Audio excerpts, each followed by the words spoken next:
It made me feel alienated. I would definitely say that's the perfect word. It made me feel alienated. Like, I have an emotional response called human. Whatever it is, it is.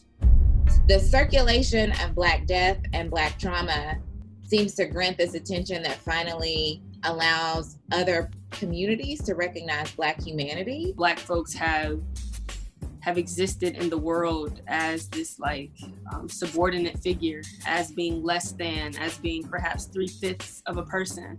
They don't understand where I come from. I come from a land of kings and queens. Being in Atlanta, I come from people that the same car that you're driving, they probably have 2 or 3 of those.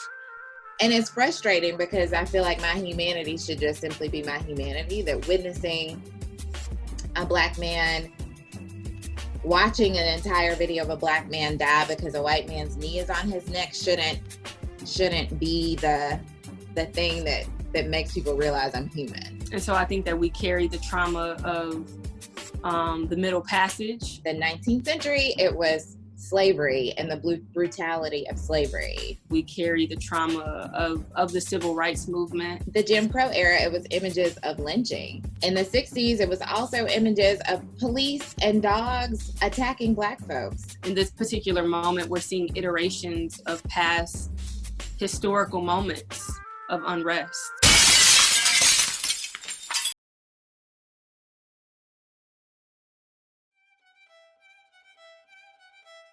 Black people have a history, particularly in this country, of witnessing public lynchings. You know, back in the 1930s and 1920s, white people circulated images of lynching like it was a souvenir.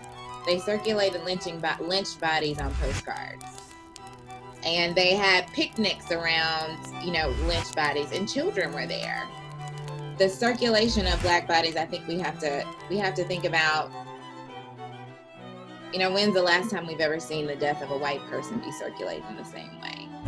I haven't seen it. When we continue to circulate these images, we become desensitized to violence against ourselves. The difference is that we anticipated people who were hired to protect and serve us to not be the people who are publicly lynching us. That's been the difference. There's a systematic approach to dehumanization. Please call the cops. I'm going to tell them there's an African-American man threatening my life. A bill or a statute called citizens arrest. It's illegal to have a charcoal grill in the park here. Out of an Uber, he didn't get out of a car, a Mercedes, a Honda, anything. Hello? He's a Black guy walking around. Because you're attorneys, you know what to do.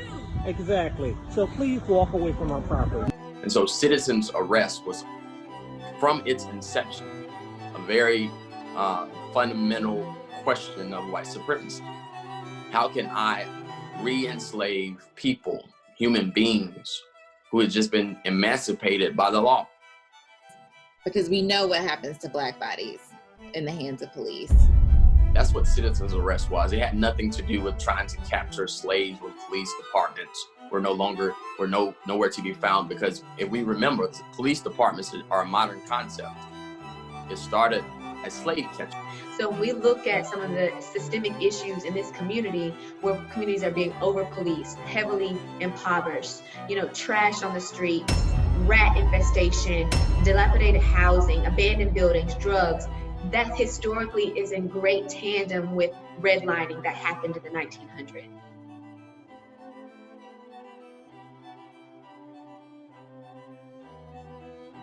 I can drive 6 minutes from my apartment in downtown Baltimore and see rows of abandoned housing, schools that have been abandoned, that have been shut down. But then on the other side of town, you had Johns Hopkins that is investing millions of dollars into revitalizing the community. But we know Black and brown people will probably not be able to afford to live in those homes. So they will be pushed out into the county, where then the county will be forced to deal with issues of poverty, food insecurity, lack of educational access, lack of transportation, marginalized economic access. I mean, the list goes on and on and on. So when we think about the historical impact, it is not just history. Our people are living in that right now. But I think it is circulating death as a reason that we have to change things. As I was saying in the earlier response, like our death, our trauma shouldn't have to be the reason why people see us as human. When we look at those mothers and those fathers and those loved ones of people who have died at the hands of dehumanization, if we compromise with that, then we too are guilty, and we are just as responsible for the level of death that we continue to see in the amount of blood that drains our streets. Yeah, we're facing a lot of traumas. I think that perhaps it's the millennials who actually think that therapy can perhaps mitigate the trauma. But what about our parents, and what about our parents' parents? So I think that we're carrying the trauma of the right now, whether it's financial insecurity, whether it's colorism, anti-Blackness. And I also think that we're carrying that ancestral trauma that we've yet to bring to language.